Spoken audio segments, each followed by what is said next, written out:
Good afternoon, everyone. We are live from the Glam Jewels studio. It is time for another episode of Get to Know Them. So happy to have you here with me.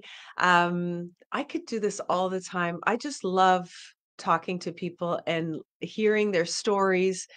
There's so much to learn, and it's so inspiring. So, if you haven't tuned in to Get to Know Them before, this is a show where I bring on some of my most favorite people to inspire you and to share their story. And we always broadcast live from Burlington, Ontario, from my studio here at Glam Jewels. And we have two amazing sponsors for our show. Number one being myself, Glam Jewels. So all the jewelry you see me wearing on the show is available on my website. As always, we are promoting at this time of year our Three Little Wishes bracelet.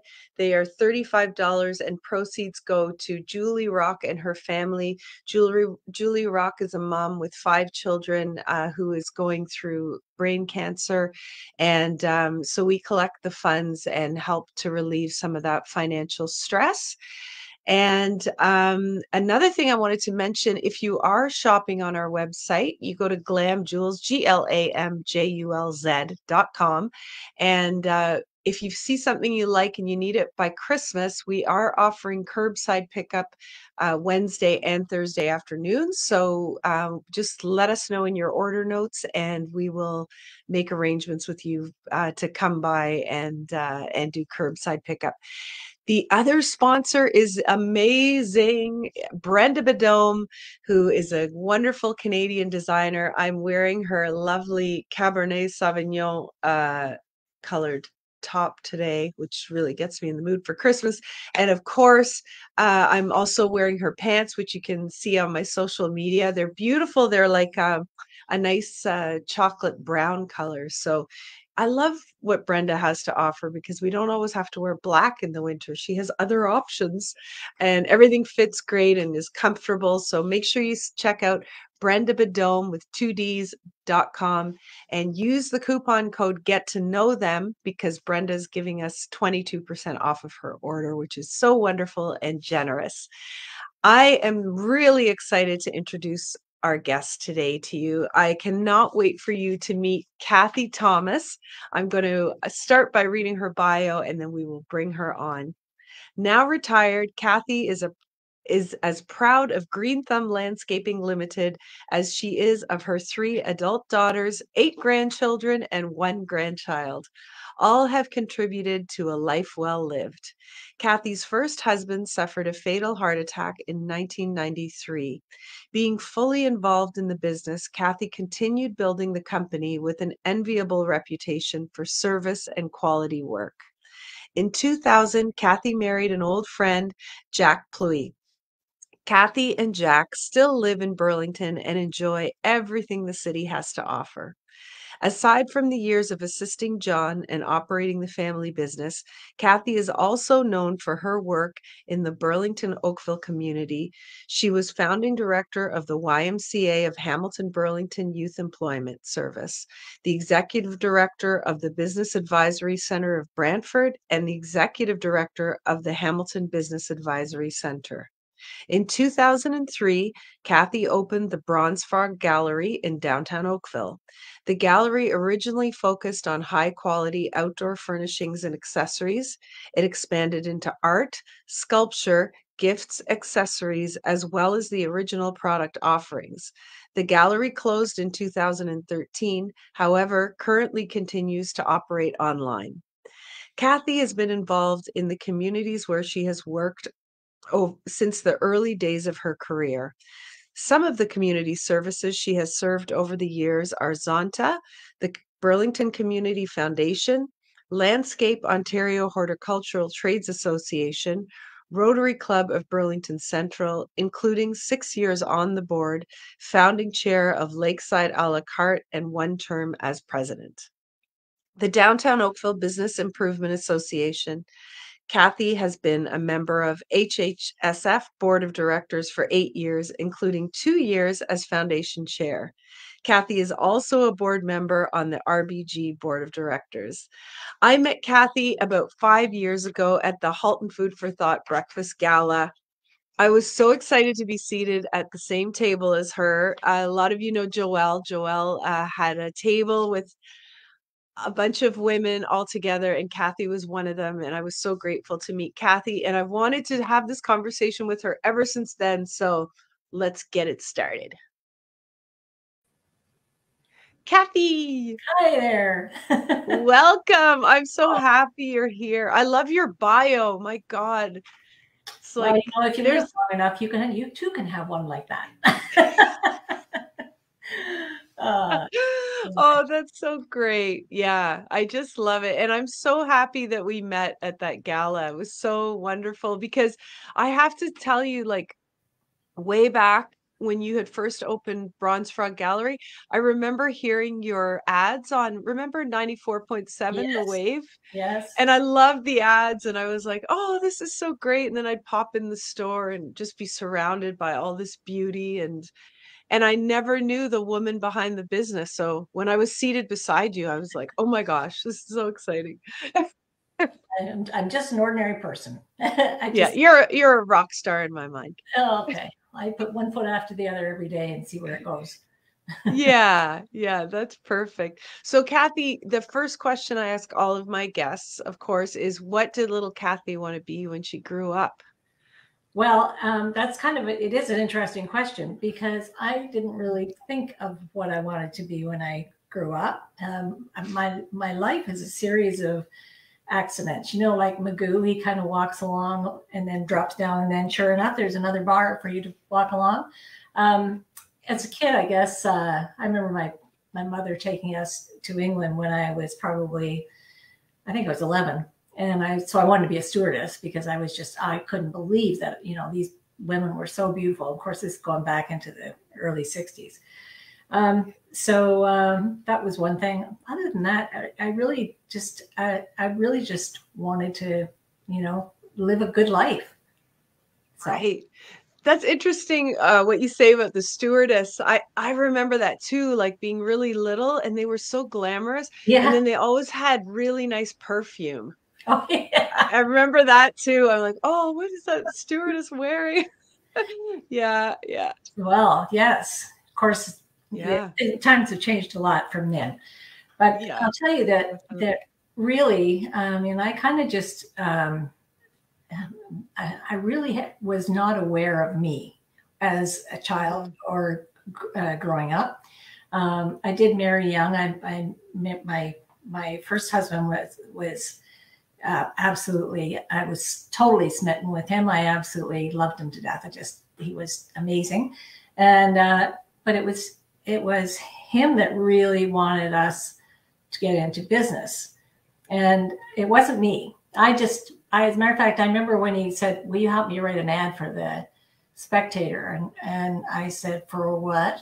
And he said, "Well, I want to do some landscaping." And I said, "You don't even cut our grass, like." oh gosh, that's hilarious. But anyway, and so Yeah. I mean, we still have that little word ad that was that we were actually living in a rented house in Hamilton in the Delta area at the time, and didn't have a truck, didn't have any equipment or anything. He just got started, and he had been working as a sales rep for Kraft Foods, and they did a reorg, and so he was finished, and I had just had my third child. So it was kind of a very, okay, we're thrown into this.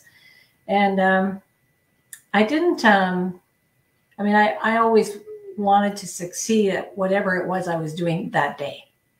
So Hmm. it wasn't that I was looking ahead to say, okay, I want to have a business in 50 years that I can retire from.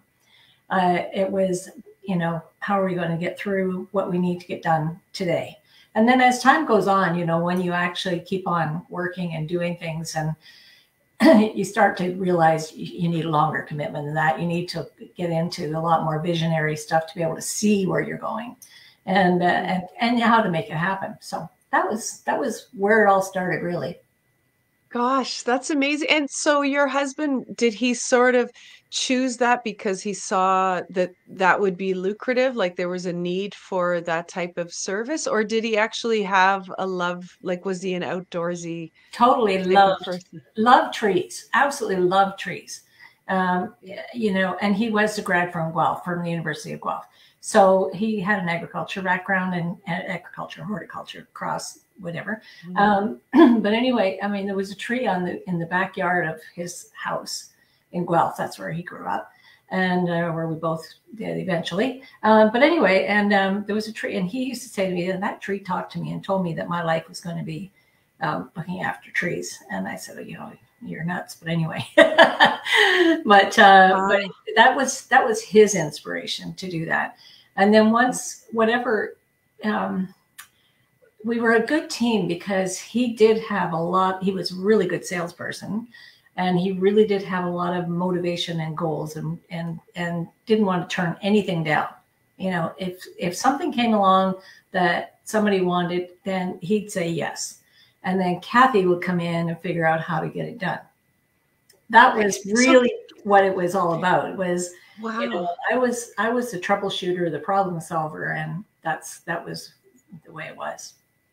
So Amazing. So Kathy, how was it for you at that time with having three kids and and going through this process? Because I mean, starting up a business, it's stressful on many levels. It's stressful with your time, it's stressful with your finances. The future is uncertain.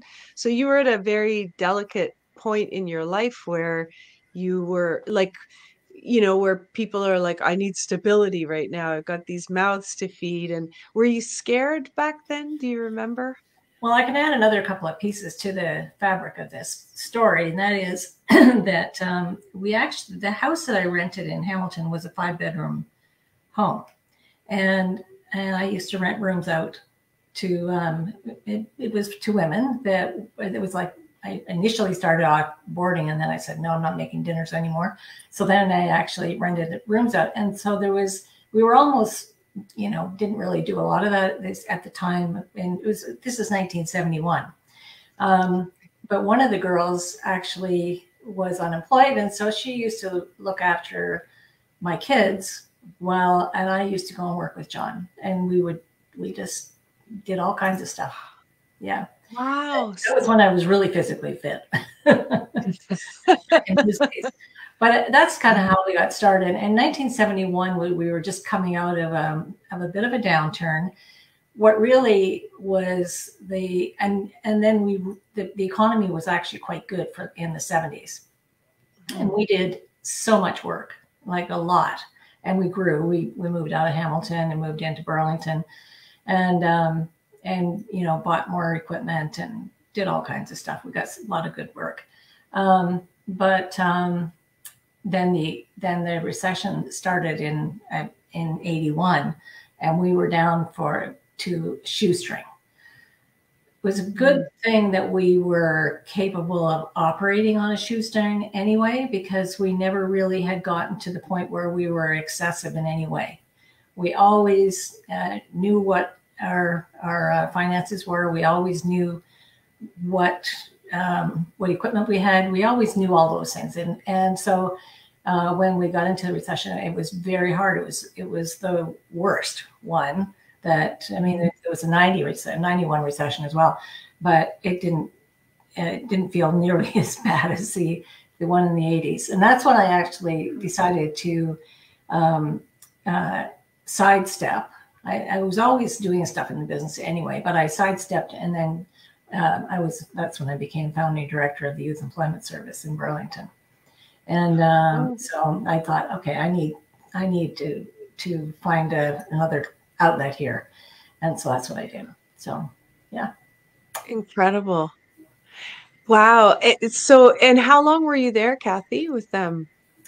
I think about 3 years. And then I got recruited to do this project in Brantford as executive director of that. That was an entrepreneurial development program.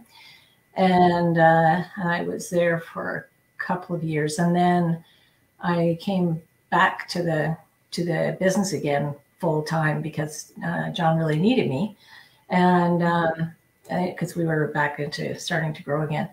And then I opened got another recruiting call, and opened the business advisory center for Hamilton, the one up at GTech, which is Clapton's Corners. So I opened that one in 92. Yeah, I actually opened that one at Christmas in 93. And then John died in September. So then of course, I went back to the business. So there, yeah. Wow. Anyway, And John had a heart attack that was fatal. he was playing hockey, and he had had chest pains. Actually went home, and I had gone to our cottage, and my daughter ended up driving him into the hospital, which was, and there were so many parts about that just make no sense. I mean, when you do it's not a place to go. Yeah, when you replay it in your head. Yeah. Yeah. What a devastation to on so many levels, and going back to the business to run that on your own. That must have been really hard. Well, do you know what they call I think it's centrifugal force, which if something is going, it's hard to stop it.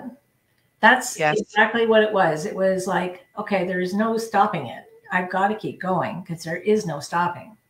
And so I just kept going. And my actually, I was very fortunate. My daughter and son-in-law, they'd only been married a year and a half, but he was he had been an operations manager for a kitchen installation company. He was a carpenter or a cabinet maker. Anyway, and so he came to work with me, and he became my right arm he stayed with me for 27 years. So until we closed.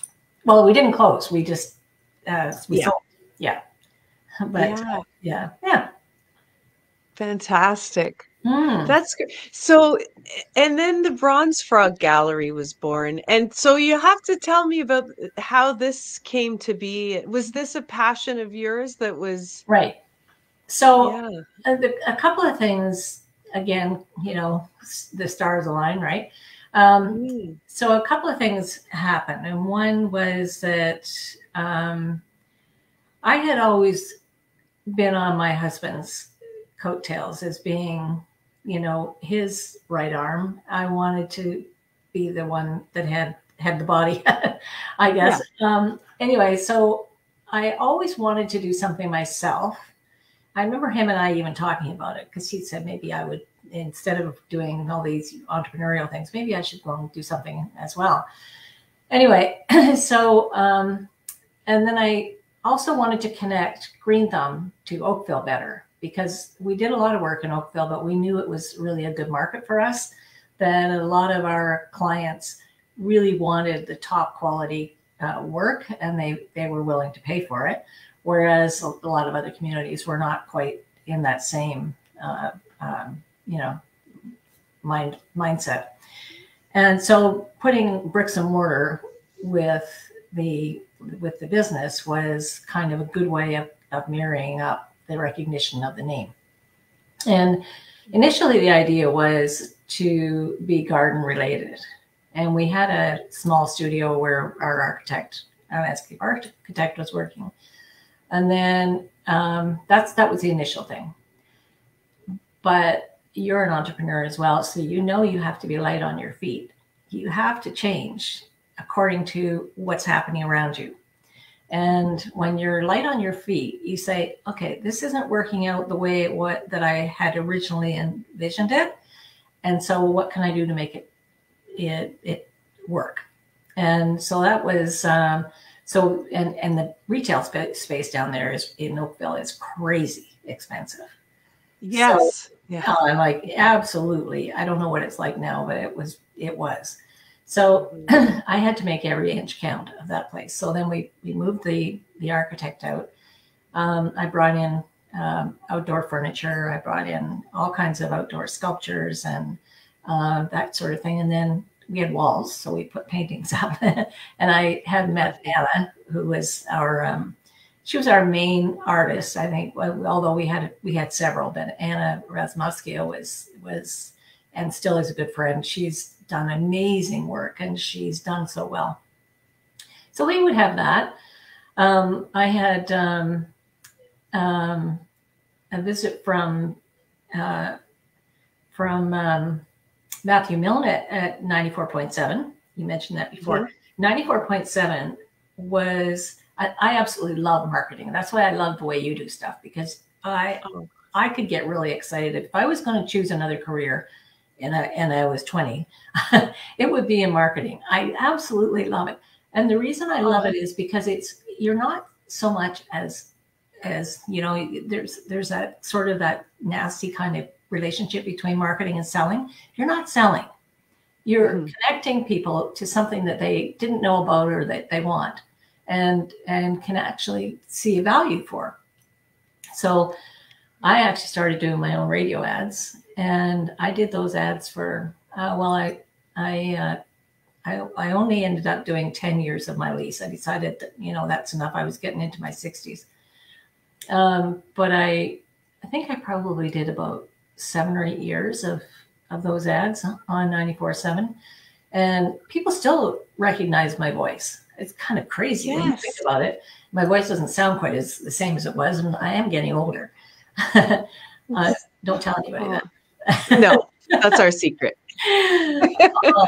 Anyway, so that was what we did. Was we started the gallery. It was great. It was definitely a passion for me. I loved it.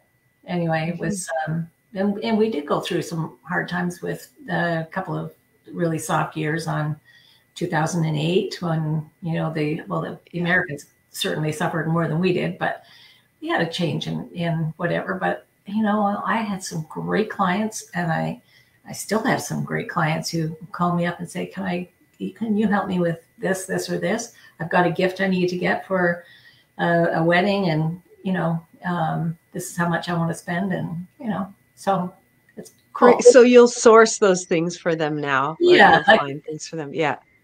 I'm a bit limited, more so than it used to be, but that's the kind of relationship we have. So. Great. Well, that store, I'm just thinking, Kathy, that was about 2,000 square feet, wasn't it? Was it? Is that 3,000. right? 3,000. Okay. Yeah, that was a huge space, and you needed it obviously for all of the, you know, you had like big pieces in there. Yeah. As that business started to grow and people knew about it, I mean, I would imagine it was quite the destination place. You must have had people coming from all over to shop there. We did. We actually, we did have, I mean, I had people from, I got to remember, but London, Niagara, I still have, I had a fellow who's in Niagara Falls who just came and picked up some stuff the other day. So yeah, Guelph, the whole area, people used to come a lot. I loved 94.7. It was a great avenue for connections, because people who actually enjoyed the jazz also were, you know, enjoyed art. And and primarily I did enjoy art. I also used to do some ads for Green Thumb as well on the radio. But more like, you know, a minute of garden tips or something like that. Right. Yeah, because even when you start, like in 2003, I mean, we were online, but not like we are today, right? So absolutely not. Yeah. No. And which is one of the things that I really enjoy about marketing, and what I also enjoyed about business, is that you don't get a degree in business and say, okay, that's it. Now everything I've learned. It's not like 2 + 2 = 4, and it's not going to change. It always is changing, and you have to be able to change and work with it. There has to be the flexibility to be able to make that work. When I used to do my, when we worked on when I was executive director of the business advisory centers, we had people who were trying to start, the government was actually sponsoring people starting their own businesses. And I always insisted that everybody who was starting a business had to do a financial statement every month. And even though most people would say, how am I supposed to do a financial? I mean, we give them the tools to do a financial statement, but how am I supposed to do a financial statement? I don't know where I'm going to be. At the end of every month, you need to know exactly how much you spent and how much you earned. And that is critical. And it still is critical in the business. I mean, in my own business, when I left Green Thumb, when I sold it 2 years ago, that was critical to me. I needed financial statements on my desk by the 10th of the month following. And those were important things. So I don't know if I actually veered off and went somewhere else, but on that conversation, but that's such a good advice, because it's true. The numbers don't lie. They show the whole picture. Like it is really important to keep an eye on that. And it's because you've had so much experience, and you've also taught other people how to open their own businesses, and it taught so much about entrepreneurship. Like, I'm just thinking of some of the challenges. I feel like it's sometimes I'll joke around with my friends who are also in business. It's like feast or famine, oftentimes, like until you get the flow of, okay, this is my busy season, this is the downtime. But there's so much. It really is an emotional roller coaster ride, Kathy, in so many ways, because as much as people say, oh, business is not personal, it is personal because it's your baby and you've created it. And, when people love it, you're on a high. When they're not going for it, you're like, oh God. And then, you want to take those low times to plan. But I find that I can't do it then, because my whole vibration is now like, ooh, it's when I'm flying high that I have all the new great ideas, but that's also when you don't have the time to implement anything. So I don't know, like I know, but that is, if you think about that, that's actually why you're so creative when you are flying high, like when you are so busy, because, if you want something done, give it to a busy person. It's like, that's when you're really rocking on all cylinders. I will tell you just one other little thing that was a surprise to me was, I decided that I was going to get the business in order to sell it. And it took me 3 years to do that. And then I thought, okay, I'm going to be I was, by that time I would be 71. And I thought, okay, that's enough of that. Oh my goodness. Was it ever hard to let go? It was so hard to let go. I mean, I was still involved occasionally, like they would call me and ask me if I could help them with a certain whatever. But I loved my customers and our employees, and now I'm just going to hand it over to people who have no idea. It was very, very hard. And I mean, they've really done well. They wanted our company because it had such a great reputation, and they were looking to build on that.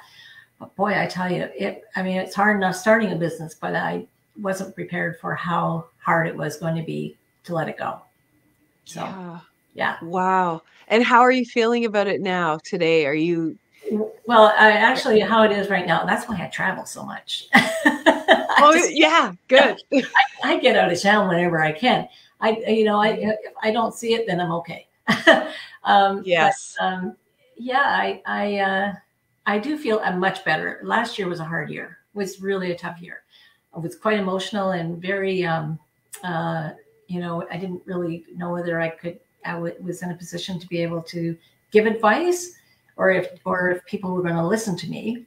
And they, because they had so much to learn as well. And yet I every now and then I'd have a customer who'd call me and ask me if I would help them because they were having an issue or whatever. Anyway, we don't have any of that anymore. We've got it all sorted out, but it was hard.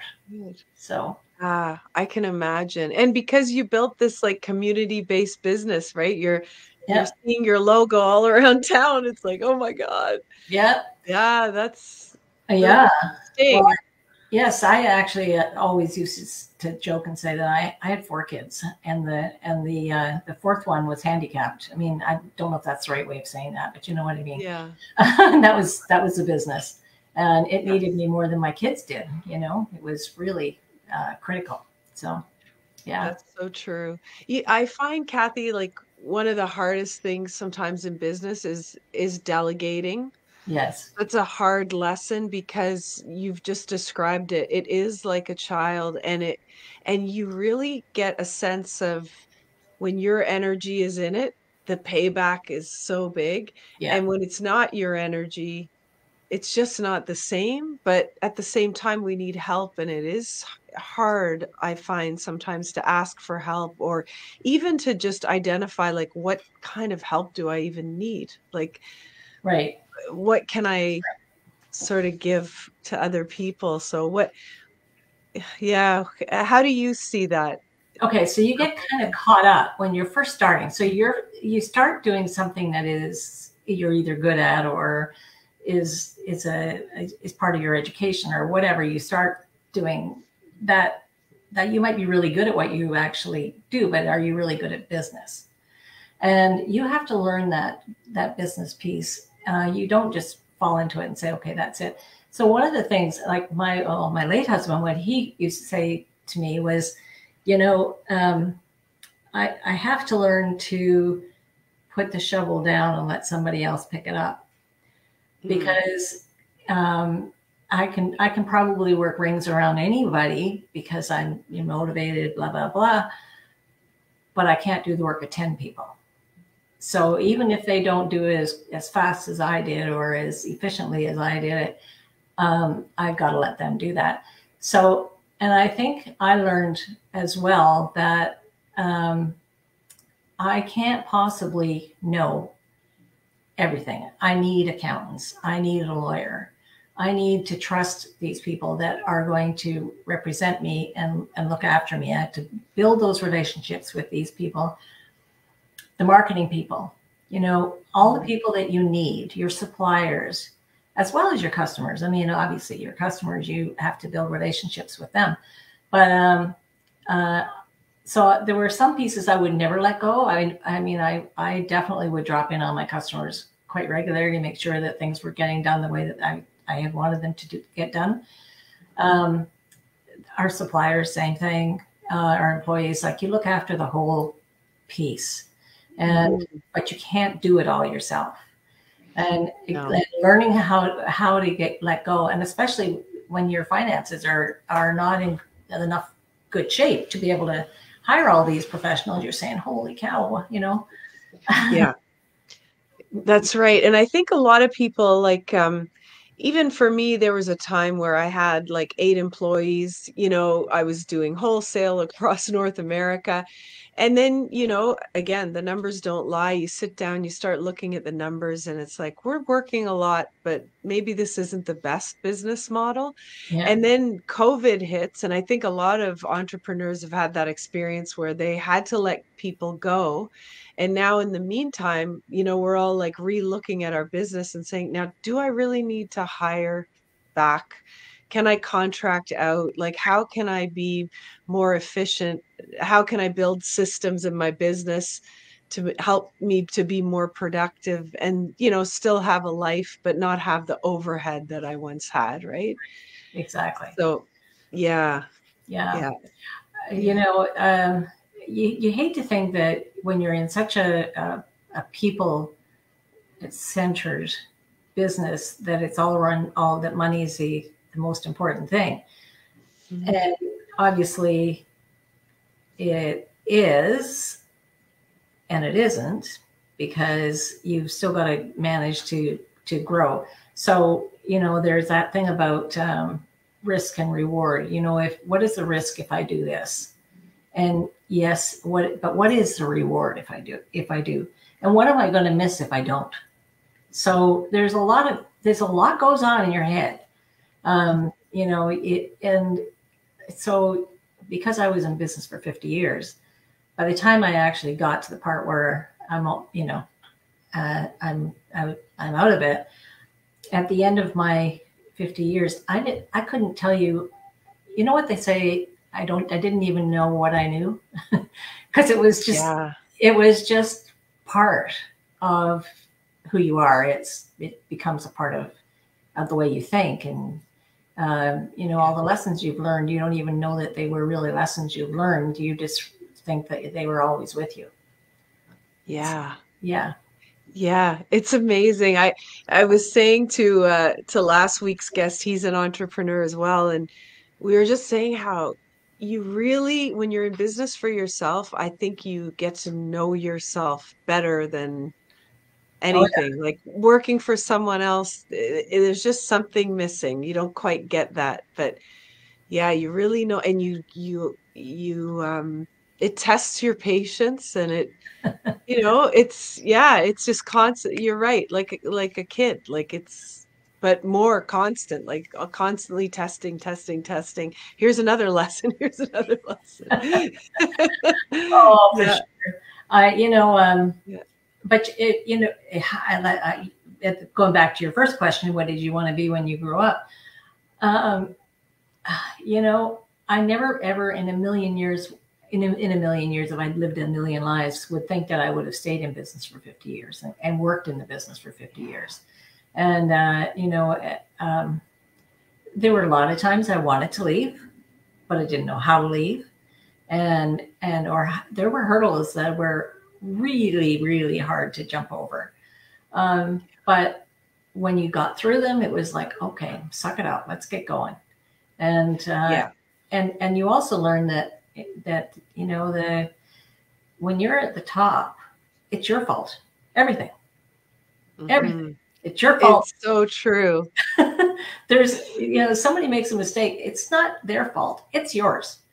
Yeah, And so you really need to know how to let that roll off you and how to hmm. deal with those kinds of things. So, That's right. you know, again, going back to the need of having, you know, professionals and good staff. I mean, I've had some fantastic people who have worked with me over the years, and who have, you know, gone on to do other things, but come back and still we have great conversations about the way things were and what they're doing. And we might have been a stepping stone in the growth of their own careers, which quite a lot of that happened in with college kids and that sort of thing. Yeah. Um, and you know, we even got the daughter of one of our first employees is now working, and two of my grandsons are working in landscaping up in Collingwood area. So Oh, wow.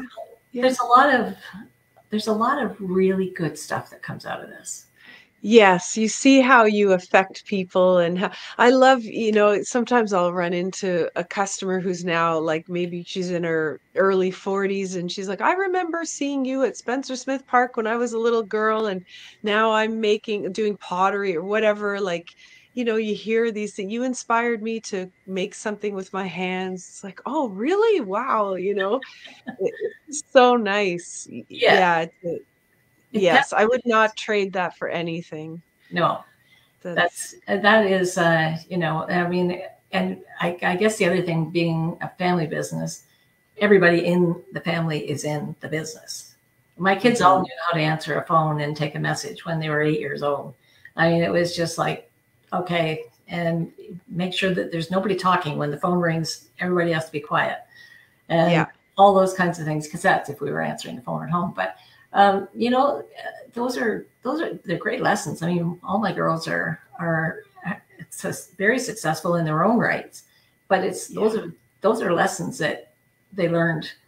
And although, you know, they all learned how to make craft dinner, that was pretty much a staple at our house. Yeah. For sure. I used to, there was this hilarious guy I used to do shows with, and he would always say, he was another artist, and he'd always say, so how was your show? Is it hot dogs tonight or caviar? Like that was the joke. That's right. But That's right. yeah, that's how Yeah, it is. it is. Wow. Yeah. Yeah. So I know I consider myself to be incredibly fortunate that I have had these experiences, and you know, I am lucky enough to have married somebody who I I knew Jack for years, and then he was on his own, and so we're good friends, and and to have had such a great love in my life as well is just very amazing. Yeah. Absolutely amazing. Yeah. That's wonderful. I was going to ask you also, Kathy, about your education, because a lot of entrepreneurs, a lot of us are dropouts. Like I didn't drop out. I finished high school and then I backpacked through Europe and then I, did college here and there. I don't even know if it's like a kind of a business diploma of mishmash of things, but Right. I did that much later myself. And I'm just curious what your Same with story me. is. Same with me. Yeah. Only I didn't do backpacking. I got married. Okay. But no, my husband was in university, and when we got married, and I used to say that I did his courses for him because I don't know how many essays I wrote on his behalf and stuff like that. So, but I didn't go to university or college. But I have taken so many courses over my lifetime, probably more than someone who would have done a university degree. Because I had to pick up what I needed. I took human relations courses. I took accounting courses. I already knew how to do basic bookkeeping, but I needed to know some of that.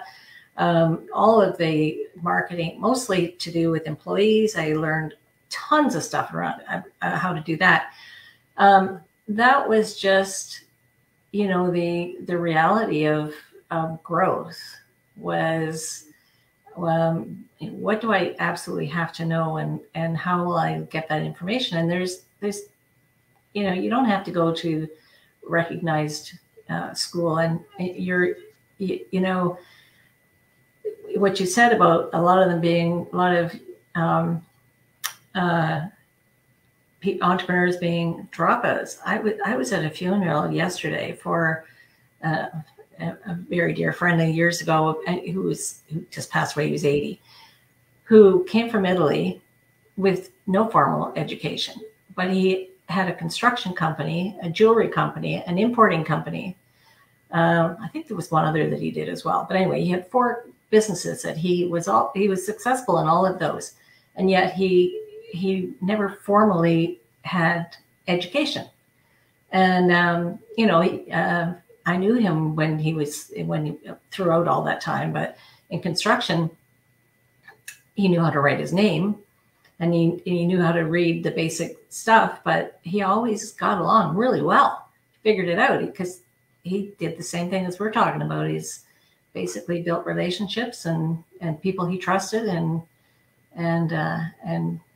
got through something that if he hadn't had a university degree, he probably would have said, forget this, I'm not doing that, it's too dangerous. Right. Yeah, he became more of a risk taker. Wow, that's fascinating. Yeah, it's so common. I always say that, like for I've done a couple of talks in high schools, and it's like maybe not what the teacher wants to hear, but Yeah, I always tell kids, if you're not academically inclined, that doesn't really mean anything. Like you can still like have a successful life, and you're just different. You're just built differently, yeah, and you want life experience to learn from rather than sitting in a classroom. yeah, Yeah, yes, it's yeah. different. Yeah. I'd love to know, Kathy, like with all of the things that you've been through over the last 50 years, like what do you attribute your success to? Is it the relationships you've built with customers? Was it the marketing that like what is it where you feel like this is the one thing I'm so happy I invested my time or my money in, or what is the thing for you? Well, there's not really one. It really does get rolled up into a big barrel. But Mhm. I mean, I realized one day, not all that long ago, how curious I am, and that's what gets me out of bed at 5 o'clock in the morning when I really don't need to get out of bed at 5 o'clock in the morning. But I want to know what's going to happen today, and I want to be able to enjoy every minute of it, and to do something that I'm going to feel is productive, which is why I joined the boards that I did, because I knew very well that I needed to add more fabric to my life. So you have to be curious. I also am very aware of what's going on around me. Yes, the relationships are absolutely incredible. Those are, if you really don't like people, or if you really want to be on your own, or if you really are a kind of person that is annoyed by other people's sometimes stupidity, Yeah. then don't go there. Just don't go there. It's too hard to live a life like that. I mean, I know people who are so easily offended by something a person would say or do, and say, you know what, those kind of things just roll off, So, Hmm. but be curious, and how can I do this better, or how can I make this easier, or how can I make, and then sometimes how can I make someone else's life easier? Yeah. That's a great reward. When, like you, Yes. with your three little wishes, I love Yeah. that. I Oh, tell, and I yeah, I just think you're it's such a great supporter of our Three Little Wishes. Every year I'm like, whoa, you have so many people you give them to, and I'm so grateful. Yeah, yes. it's a Now I big just have to get deal. them all to buy from you as well. But anyway, but Yeah. I do love your, because it's such a give back thing, and just wonderful. Yeah, I love it. Yeah.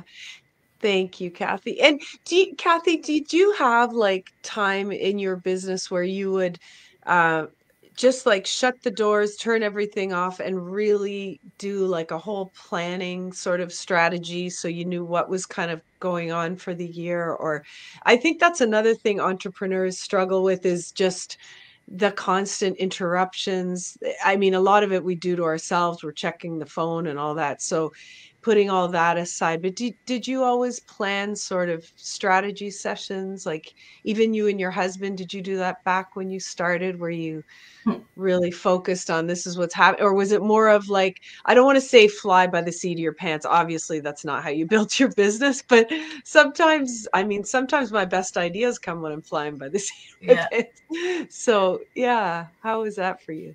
So I with when my husband was alive, I mean, quite often it would happen over dinner, and the other part of the craft dinner.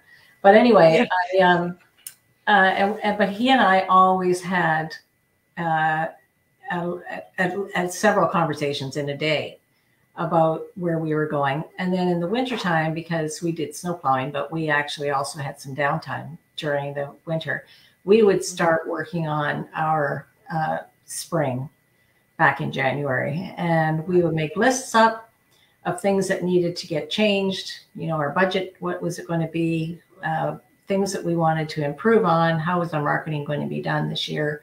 All of those things were things that we worked on during January, February, March. Well, March, you have to be ready to go. But yeah, so we worked on all those, and we had a fairly good system of doing that kind of stuff. And then when Todd came to join me, my son-in-law, who is, I had to teach him Mhm. um, how to do the thinking, the planning, the interviewing, because now it was, I had spent 23 years with my husband, and now I had this time. And then, but he was a fantastic student. And then eventually it got to the point where he could tell me. And but we all, at the same thing, we always talked. Um, we were constantly refining the plan every day.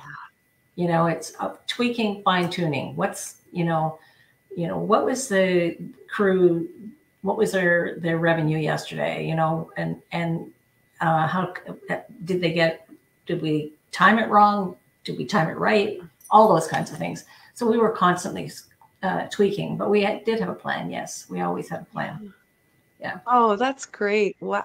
And when you've talked to, other entrepreneurs and what advice have you given about finances? Like in terms of obviously looking monthly to see where you're at, but is there sort of a number that you've given where this is, the amount that you should save? This is how much I would invest back into the business. This is how much I'd save for my retirement or whatever it is. Like, did you have kind of a strategy with that or? Uh, I would say yes and a no to that, because I would always make sure that we could put a maximum amount into our RSPs. We did that for years. I don't do that anymore because no point when when you get into my age. But anyway, Yeah. we always made sure that was available for us, and we always made sure that John and I would always go on a 2-week holiday ourselves in the fall, and we always took the girls somewhere in the spring for a week. So those were things, because we were so busy every other time, that this was okay. This is downtime. And so as far as finance and what you need, and basically it's your baby. You've got to give it whatever it needs. Yes. It's there. That's just the way it is. It's you will give up other things. There are things you can give up. You don't need to have fancy cars, and you don't need to have fancy clothes, and you don't need to go out to the nightclubs. You just, a nice afternoon, when we first started in business, a nice afternoon would have been, or a nice, something pleasant would be, go and take the kids to and get some ice cream. Yeah. Love it. Yeah. It was, we didn't have any kind of, extravagant kind of lifestyle at all. It was definitely shoestring. Yeah.